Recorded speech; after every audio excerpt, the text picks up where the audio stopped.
भारत के एक सुंदर और शांत गांव में, जहां दूर दूर तक हरे भरे खेत लहराते थे, कच्ची सड़कों पर बैलगाड़ियां धीरे धीरे चलती थीं। इसी प्यारे से गांव में एक ऐसी कहानी शुरू होती है जो सिर्फ दिल को छू लेगी। रामू और श्यामू, दो भाई, एक ही छत के नीचे, एक ही मिट्टी के पोते। उनकी बीवियां सुनीता और सविता सगी बहनें थीं। सुनीता का बेटा चिंटू और सविता की बेटी चुटकी। गांव के बुजुर्ग कहते थे, इनके घर में तो रिश्तों की महक फसलों से भी ज्यादा गहरी है। जब पेट खाली हो तो रिश्तों की डोर भी कमजोर पड़ने लगती है। एक दिन अचानक आसमान फट पड़ा। तेज, भारी और बेरहम बारिश। 2 दिन तक मुसलसल बारिश रुकी ही नहीं। न कोई ठहराव, न कोई सांस लेने का वक्त। खेतों की हरी भरी फसलें जैसे किसी ने झाड़ू से साफ कर दी हों। रामू और श्यामू के खेत भी उसी तूफान की भेंट चढ़ गए। तीसरे दिन जब बारिश रुकी, रामू ने भरी, थोड़ी कांपती आवाज में कहा, भाई, खेत तो डूब गए, अनाज के दाने तक नहीं बचे। अगर यही रहे तो भूख हमें और हमारी औरतों को खा जाएगी। शहर जाना पड़ेगा, मजदूरी करेंगे, हाथ पैर चलाएंगे, पर जान बचेगी। वापस आएंगे तो नए बीज लाएंगे, नए सिरे से खेती करेंगे, पर अभी यहां रुकना मौत को दावत देना है। श्यामू ने गर्दन झुका ली, आंखें नम थीं। हम संभाल लेंगे जी, तुम बस जान से वापस आना। हम दोनों बहनें एक हैं, एक दूसरे का सहारा बनकर रहेंगी। तुम फिक्र मत करो, हम रूखी सूखी खा लेंगे, पर एक दूसरे का हाथ नहीं छोड़ेंगे।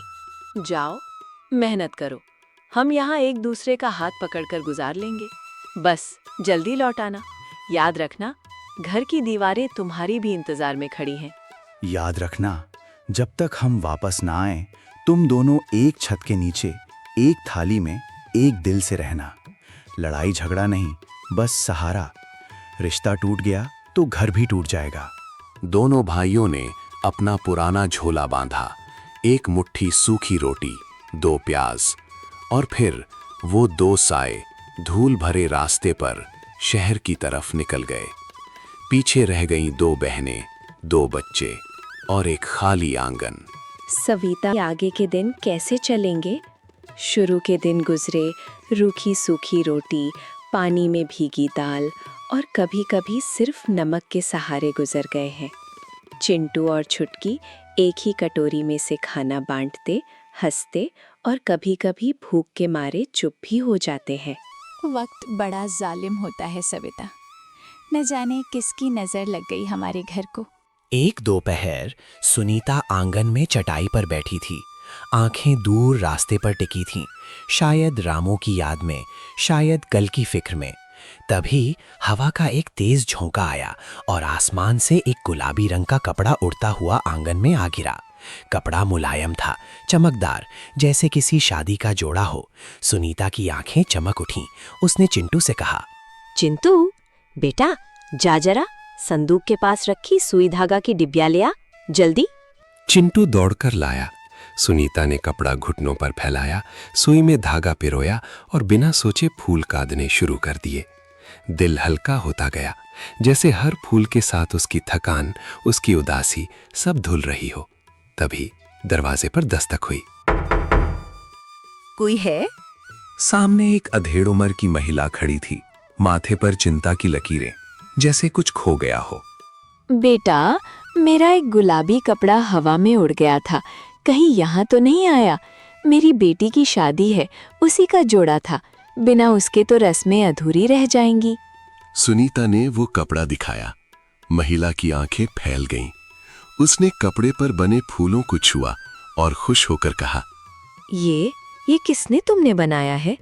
इतनी बारीकी, इतनी मेहनत, मैंने आज तक ऐसी कढ़ाई नहीं देखी। हाथों में जान है तुम्हारे। माफ कीजिए दीदी, कपड़ा देखा तो हाथ अपने आप चल पड़े, ध्यान बट गया, मैंने बिना पूछे शुरू कर दिया।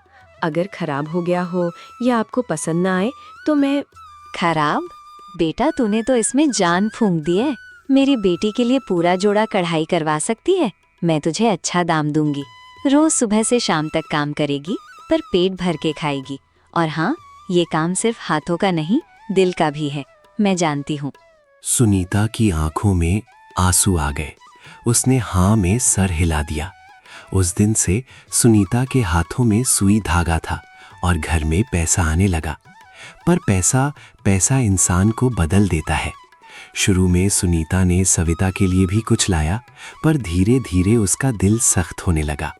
वो सोचने लगी, मैं दिन भर मेहनत करती हूँ, हाथ छिलते हैं, आंखें थकती हैं, और ये सविता बस घर का काम करती है और मेरी कमाई पर पल रही है। मैं क्यों हर बोझ अकेली उठाऊं? उसका रवैया बदलने लगा। अब वो सविता से सिर्फ उतना ही खाना पकवाती जितना खुद और चिंटू खा सकें। सविता और चुटकी के हिस्से में सिर्फ सूखे टुकड़े या पानी जैसी दाल आती। सविता कुछ नहीं कहती, बस चुपचाप सह लेती। उसकी आंखों में सवाल थे पर जुबान खामोश। वो जानती थी कि बहन का दिल अभी भी वहीं है, बस थकान, घमंड और डर ने उसे ढक लिया है। एक रात जब चिंटू सो चुका था, सुनीता ने सविता से कहा, आवाज में थोड़ी कड़वाहट देखो थी। सविता, मैं दिन भर काम करती हूँ। घर का खर्चा, बच्चों का पेट, सब मेरे कंधों पर है। तुम भी कुछ समझदारी दिखाओ, ज्यादा मत मांगो। जितना मिले उसी में शुक्र करो। मैं कोई जादूगर नहीं हूँ। सविता ने बस इतना कहा, आवाज धीमी पर साफ, आंखें सीधी सुनीता की आंखों में। दीदी, हम बहनें हैं, सुख दुख बांटने के लिए ही तो साथ है। मैं तुम्हारी मेहनत जानती हूँ, तुम्हारी थकान देखती हूँ, पर याद रखना, जब तक हम एक दूसरे का हाथ पकड़े रहेंगे तभी तक ये घर खड़ा रहेगा। अगर आज तुमने मुझे अलग समझा तो कल ये छत भी अलग हो जाएगी। सुनीता ने मुंह फेर लिया, पर अंदर ही अंदर एक चुभन थी। वो जानती थी कि सविता सही कह रही है, पर अब उसका घमंड उसे झुकने नहीं दे रहा था। और फिर एक दिन दोपहर को जब सुनीता और चिंटू खाना खाकर सो रहे थे और सविता ने चुटकी को अपने हिस्से की रूखी रोटी खिलाई ही थी कि अचानक बाहर से एक बच्चे के रोने की आवाज आई। आवाज इतनी कमजोर, इतनी बेचैन कि सविता का दिल दहल गया। उसने दरवाजा खोला और जो देखा उसने अगले पलों की कहानी ही बदल देनी थी। बाहर मिट्टी से सने हुए पैरों के साथ एक दुबला पतला सा बच्चा खड़ा था। उम्र कोई 5-6 साल की होगी। गाल पिचके हुए, आंखें बड़ी बड़ी पर बुझी हुई, होंठ सूखे और कंधे हिचकियों से कांप रहे थे। उसके कपड़े फटे नहीं थे, पर धूल और पसीने से चिपक गए थे। सविता का दिल एक पल के लिए रुक गया। बिना कुछ सोचे उसने धीरे से कहा, आजा बेटा, अंदर आजा, डर मत, यहाँ कोई तुझे कुछ नहीं कहेगा। बच्चा अंदर आया, पर उसकी सांसें अभी भी तेज थीं। सविता उसे अपने साथ अंदर ले आई और खाने खिलाया। छुटकी ने बिना कुछ कहे अपनी प्लेट आगे बढ़ा दी। सविता ने उसमें थोड़ी सी दाल और एक टुकड़ा रोटी रखा और बच्चे के सामने कर दी। खा ले बेटा, थोड़ा थोड़ा खा, भूख लगी होगी ना। जैसे ही खाना उसके अंदर गया, उसकी आंखों में एक अजीब सी चमक आई। वो खाने लगा, धीरे धीरे पर लगातार। सविता की आंखें बाहर आईं। उसने सोचा, भूख तो हर बच्चे की जुबान होती है, बस कभी कभी हम सुनना भूल जाते हैं। अभी बच्चा आधा खाना ही खा पाया था कि दरवाजे पर जोर जोर से दस्तक हुई। कोई है? कोई है अंदर? मेरा बेटा, क्या मेरा बेटा यहाँ है? सामने एक लंबा भारी भरकम आदमी खड़ा था। कपड़े साफ सुथरे, पर चेहरा पसीने और चिंता से भीगा हुआ। आदमी की नजर अंदर पड़ी और वो वहीं जम गया। उसका बेटा खाना खा रहा था। उसकी आंखें फैल गईं, होंठ कांपने लगे। वो अंदर घुसा, घुटनों के बल बच्चे के पास बैठ गया और आवाज भारी हो गई। यश, तू खा रहा है? तू खाना खा रहा है? बहन, मैं गांव का जमींदार हूँ, ठाकुर बलवंत सिंह। ये मेरा इकलौता बेटा है यश। 6 महीने इसकी माँ इस दुनिया से चली गई, तब से ये कुछ नहीं खाता। डॉक्टर, वैद, झाड़ फूंक सब करवा लिया, जिद पकड़ ली है इसने। आज सुबह गुस्से में घर से भाग गया। हम पागल हो रहे थे और यहाँ तुमने इसे खिला दिया। कैसे? क्या जादू किया तुमने? कोई जादू नहीं ठाकुर साहब, बस माँ का हाथ और भूख का सच। बच्चा जिद नहीं करता, कभी कभी बस थक जाता है, और थकान प्यार और सुकून से उतरती है। खाना जब दबाव से नहीं, दिल से दिया जाता है तो पेट खुद रास्ता ढूंढ लेता है। ठाकुर ने गहरी सांस ली, फिर सीधा कहा, आवाज में एक अजीब सी विनम्रता थी। मैं तुमसे एक बात कहूंगा, सीधी साफ।